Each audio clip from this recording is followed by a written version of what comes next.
Welcome to Penrose Learning, where we make understanding easy. You begin by making the task concrete and removing friction.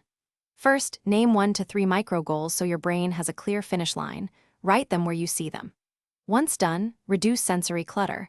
Lower lighting slightly and silence your phone to cut incoming salience. Make sure you hydrate.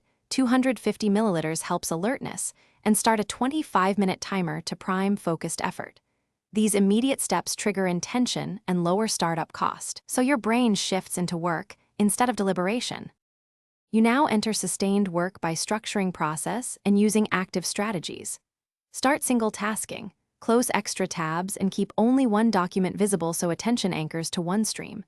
Then apply a Pomodoro rhythm, 25/5 or 50/10, because timed blocks create urgency and help your prefrontal cortex maintain control.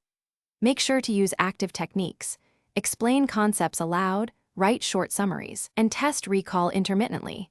This deepens encoding and prevents passive zoning.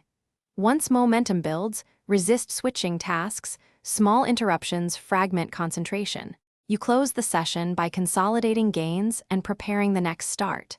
Finish with a concise 3-point review: what you completed, what remains, and the first next action. Writing this reduces decision fatigue later. Then reward yourself with a 5 to 10-minute break and light movement to restore cognitive resources before returning. If your focus collapses, try a troubleshooting reset. Use the 5-4-3-2-1 grounding trick or launch a 10-minute sprint to rebuild momentum.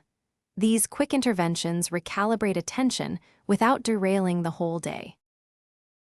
Thanks for watching. If this was helpful, leave a like and consider subscribing. See you next time.